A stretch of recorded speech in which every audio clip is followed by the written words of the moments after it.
I grew up in North Dakota, which is the gateway to the West. It's quite flat. Well, that's a sign you shouldn't turn around, right? Although if you ask my wife, she'd probably say I do crazier stuff than that. No one cares that I have pretty flowers in the office if no one comes in the office.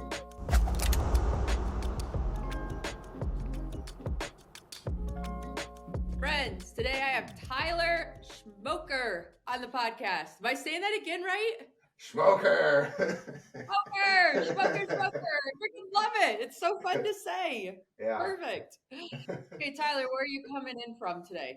I'm Minneapolis based. I've been here for, over 10 years now, probably pushing 15. Originally from a rural family farm in North Dakota, and kind of between climbing and adventures and then military career, I've kind of jumped all over the place in between, much like you have on some of your adventures. So what is your goal with the mountaineering stuff? So that's how we kind of got connected, because you have mountaineering goals, I have mountaineering goals, and right now you have 7 of the 10 highest in the lower 48 done. Are you hoping to do all the highest in the lower 48, or what's your thought there? Yeah, I am. So I'll put out the disclaimer that I think probably some of my mountaineering goals are not quite as lofty as yours. It's not every day you get to speak with a world record holder or a K2 summoner. So I'm honored to be here. Absolutely. But so I think for me, the short term goal is knocking out the last 3 of the 10 highest peaks in the contiguous U.S. I've attempted all of them, but for various reasons, you sometimes get turned around, weather happens, people get injured, all of those different things that happen. So I still need to summit Crestone Peak in Colorado, Mount Williamson out in the Sierras, and then it will be, I think, my 4th or 5th attempt on Rainier, which can be kind of a little bit of a fickle peak with weather and ice conditions in the last few years.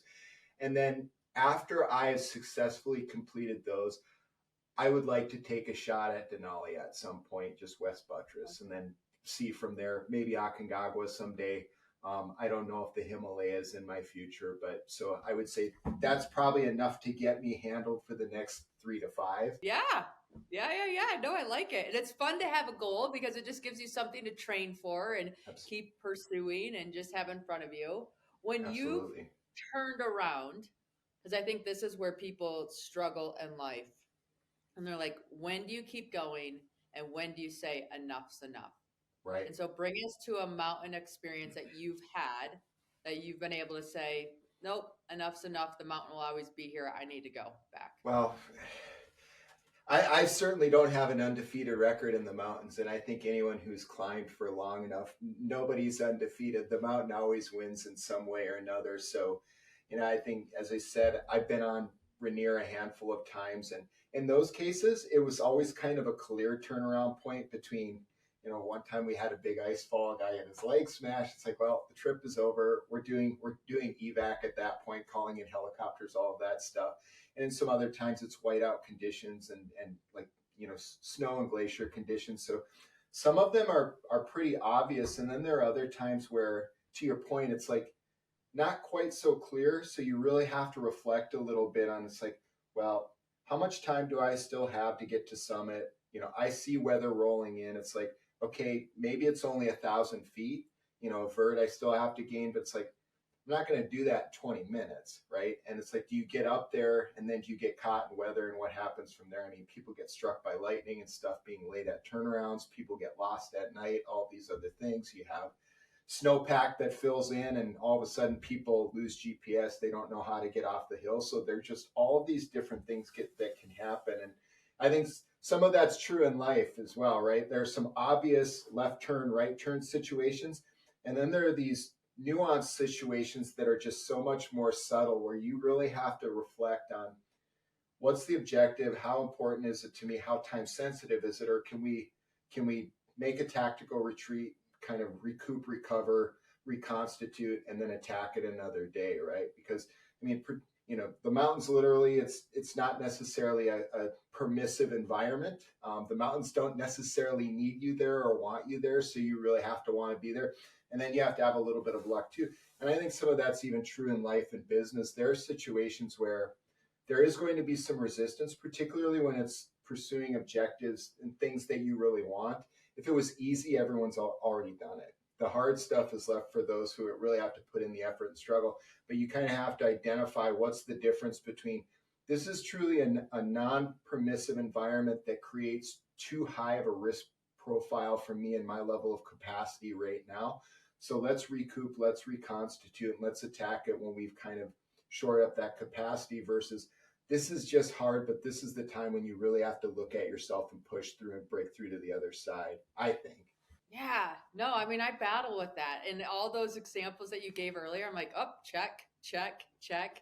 I remember being on Broad Peak in 2021. So that's one of the 14 8,000 meter peaks in the world. It's next door to K2. And so a lot of times people will acclimatize on Broad Peak because it's less dangerous than K2. And so we were doing an acclimatization rotation and we were getting closer to the summit. And so we're like, okay, of course we're going to push for the summit, right? The summit kind of lures you in. And so we got up to this point called the balcony, and it was later in the morning. And I remember looking at it, none of the ropes were set. There's probably a mile versus like of traversing across the mountain peak. It's Broad Peak, so it's a big broad peak to get to the top.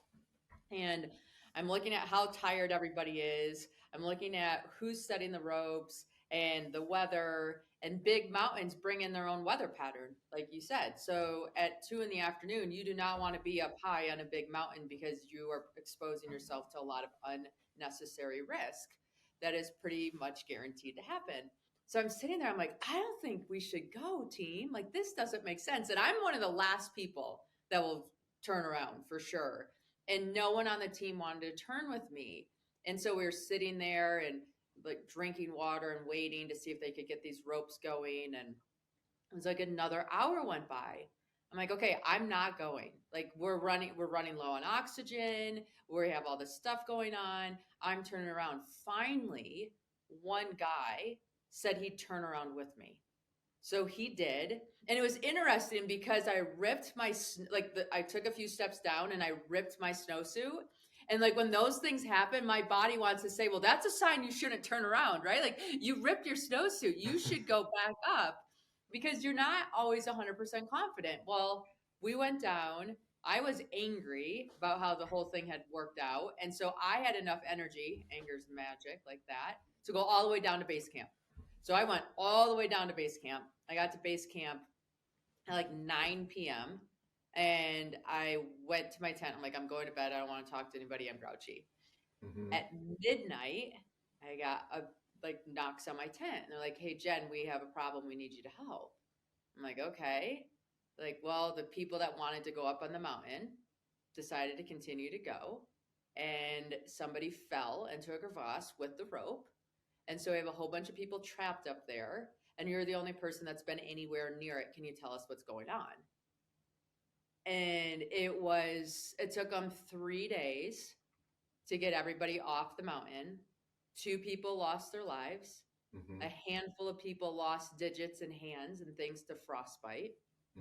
And it's just a reminder that, the mountain's always there and it's going to pull you in, but your life is valuable and Mother Nature wins.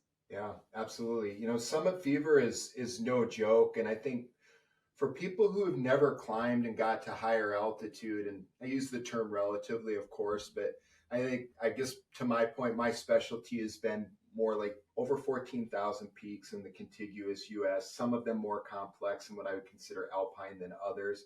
Whereas like the Rockies, it's a little bit more straightforward, right? At least in the summertime. But I think that it's from people on the outside looking in, it's like, well, how do these people get that? Why do they risk their lives? It's like, but you have to remember from a climber's perspective, and whether it's literal mountains or figurative mountains, you have people that have invested in some cases years into training, into research, into poring over maps, into coordinating to get permits, to getting permits, because they're not always easy to get, to planning air travel and the expense that comes along with all of that. So when you're up there, I mean, that's like your Super Bowl. There's just no crowds and there are no promotions, but you're up there. So I think that's where people get a little bit divorced from. It's like, well, I don't understand why these people are doing what they do and why sometimes people overextend and get some at fever and push a little bit too hard, because there's a ton of investment that comes on the front end of all of these ascents, whether it's 14,000 peaks or whether it's the tallest peaks in the world.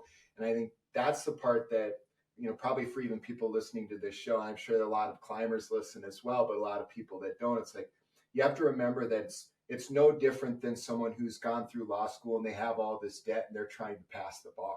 Like, it's kind of the same thing for a climber. Yeah. Oh, most definitely.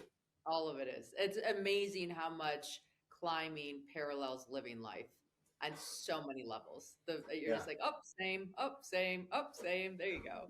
Well, between sports analogies, like for parallels to corporate leadership, between sports analogies, military leadership, and mountaineering are kind of the triple crown of analogies that you use for how you lead and motivate people and how you manage risk and make decisions. And they're the ones that always seem to shine through. And for someone who's dabbled in all of them a little bit, it's like, yeah, there's a reason for that. It's a reason why people reference that stuff. Oh, for sure. For sure. So tell us a little bit about your military history.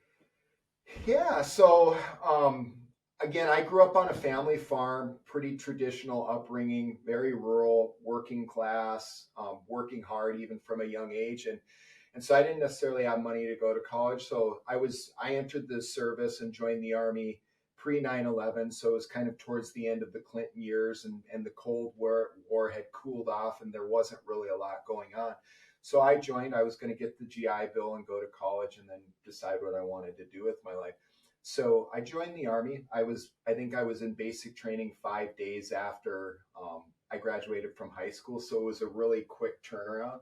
And from there, I did a stint on active duty. I went into the National Guard to go to school, but it was post 9/11 now. And so basically, reservists and National Guard people are essentially working full time as well, between training rotations, trying to get in semesters when you can, and then deploying overseas and doing all these different deployments to support contingency operations all over the world. So I was, for all intents and purposes, full time doing military stuff for a living for about the first 9 years of my career, in conjunction with knocking out college classes where I could and doing those types of things. And then the economy tanked a little bit as I was getting my bachelor's degree. And so the guy with a primarily military background and my bachelor's degree in psychology, I thought that it was going to open all these doors. And, this is 2008, 2009, and it didn't. So I got into grad school, and then I also kept working, and I ended up working as a paramilitary contractor. So I did some embedded work in Afghanistan, supported by the US government, but as a plainclothes civilian, living, breathing, working with a unit of the Afghan army, taking in all of the culture, helping advise them to run their organizations and their units effectively, developing training programs, a whole lot of different stuff, and which eventually led into doing some other paramilitary work and eventually into the corporate security industry, where I became an executive at the vice president level. So for any listeners of this show, if you've ever listened to Tim Ferriss, you've probably heard him say the phrase that he's a professional dabbler and a professional dilettante. So I like those two terms because I've never been the best at anything in my whole life, but I've never been afraid to try anything either. Oh my gosh, I love that. I love that. What have you tried that most people won't dare to try? I would say the climbing is a big one because it came later in life for me. I grew up in North Dakota, which is the gateway to the West. It's quite flat. So it's not necessarily a place where it's a climbing culture. And so I started climbing in my mid 30s, and it was really a friend of mine had talked about it was this lifelong dream to climb a mountain, not like K2 or Everest or any big objective, just to climb a mountain, right? And Yeah. and we went away from this discussion, and I was thinking about it. I'm like, well, this is kind of preposterous that that's his life goal. I mean, I respected the goal, but I felt like it was one of those things where it could have been I want to do that someday, but those some days just kind of turn into there are no days left and you never do it. And Yeah. so I got on the internet and I started looking, well, what can we climb? So I found Mount Elbert in the Rockies in Colorado, second highest peak in the contiguous US, so the lower 48, which is kind of cool. Not Yeah. technical at all, not a lot of logistics involved, some logistics, but not a lot. So I started developing a plan, kind of applying some of those military methodologies, and pulled together a group of guys, including the person that was talking about this was his goal. And so I put together this trip. We got in the Subaru, we made the trip out, we climbed Mount Elbert, got the nice pictures of it. And at the end of it, we were having like a brunch burrito, getting ready to leave Leadville. And he said, I've always wanted to climb a mountain. I'm like, dude, that's why I planned the trip. And then, a few months later, and I don't know, maybe it wasn't even a few months, maybe it was like a month later. It's like, well, let's try Whitney. It's the tallest peak in the contiguous US. And so I ended up co-opting one guy into that. And we literally summited it right before the bottom fell out and it started snowing and closed up the peak for the year. And after that, it's like, well, if I can do this, I can do anything. So then I started climbing and eventually got into more technical climbing, some work in the Cascades and working with crevasses and things like that. And also doing some solo ascents. And some of my 7 highest peaks have been solo and in the wintertime, which does add a level of complexity, like in the Rockies. Summiting easy peaks in the summer are not easy peaks in the winter. So I would say that's on the probably crazier spectrum of things that I've done. Although if you ask my wife, she'd probably say I do crazier stuff than that. Oh, it's addicting. It calls us. It definitely calls some of us. Okay, so what are you doing work-wise now? So I recently just stepped back from a W-2 job for the first time in my life. And so I've been a long time executive within the security industry, kind of pivoting from paramilitary work and getting into the business side of the security industry.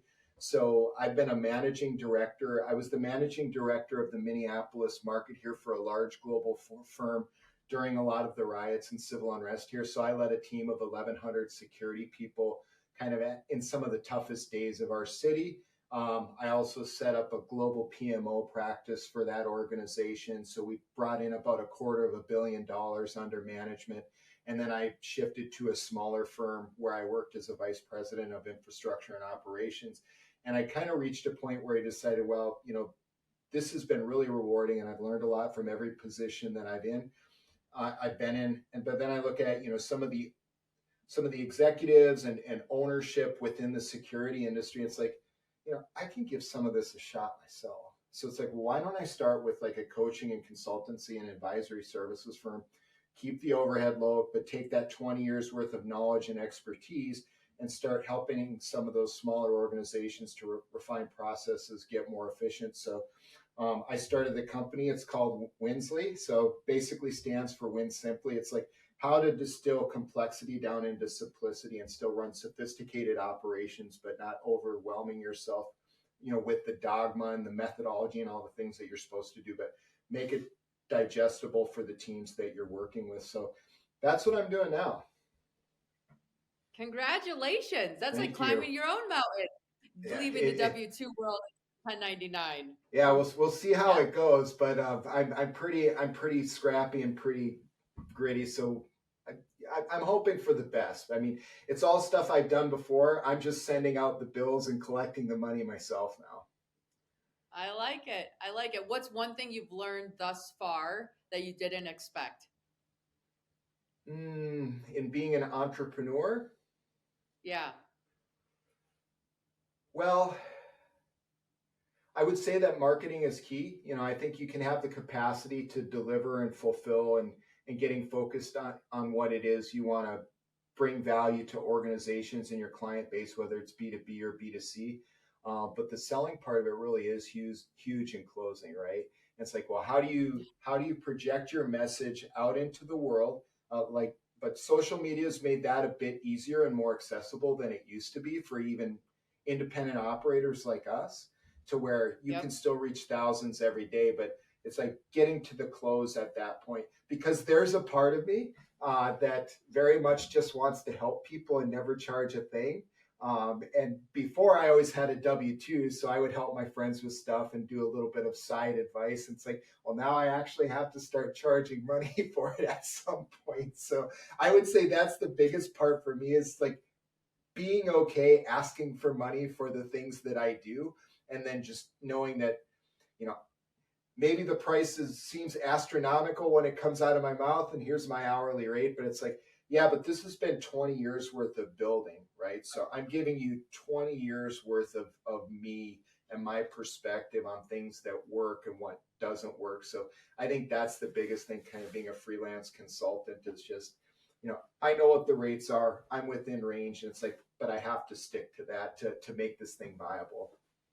Yeah, no, I love that because that is so true. We can get lost in the price and we forget that actually this is accumulation of Right. all the things we've done before. So you're getting all that expertise and I can come in, I can get it done, and it's going to be efficient, effective, and you're going to appreciate it. So, Right. Saves people a lot of time. It helps people learn the lessons a lot faster. And, maybe it was a 3, 4 year lesson for you or I, but maybe we can make that a 3 week lesson for someone else, right?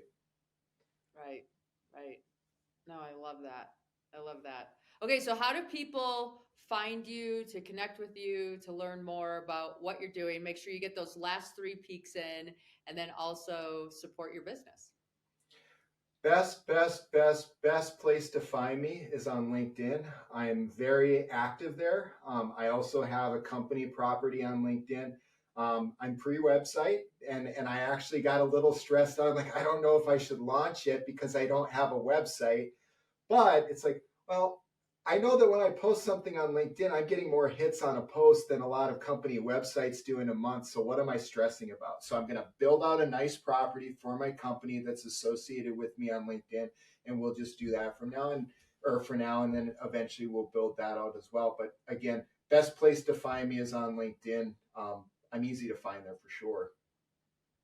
Perfect. No, and I love that lesson because I think so many of us, and I was guilty of this too, of I needed to look a certain way or I needed to Hmm. have these things for me to be able to do my thing. And Right, when I went out on my own and on my investment service company, I wanted my name on the building and I wanted these offices to look a certain way and blah, blah, blah, blah, blah. So I spent all this energy into doing all of that, forgetting the sales piece, right? Like I put the sales piece on back burner, which is something you can never do when you own a right, company, especially when you're by yourself. right, And I just remember thinking, like, no one cares that I have pretty flowers in the office if no one comes in the office. right. So the reality is build where you are with what you have and then expand as demand requires it.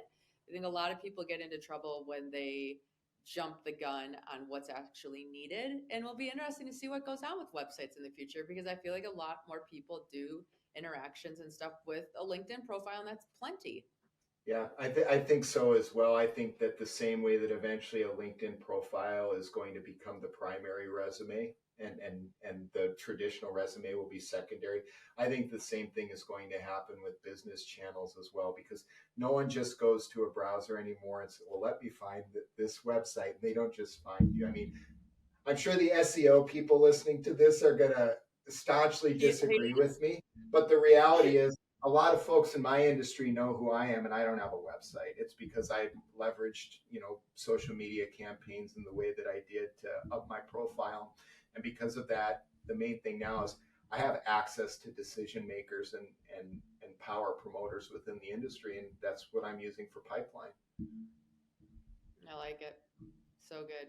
Well, thank you, Tyler. Is there anything else that you could share with give our audience like one tip that if you were to leave somebody advice today, what would that be? Dare to be different, not for the sake of just being different, but we're all unique in our own way. So, really take a moment to reflect on what it is that makes you unique and how you can share that to shine some light in the world and really even capitalize in it, whether it's your business or your personal life or some of your career aspirations or adventure. Just dare to be different because no one's without critics, and particularly when you step foot into the arena, there's always going to be someone that boos, but just focus on the cheers and ignore the noise. I love it. Thank you so much. Thank you so much for having me, Jan.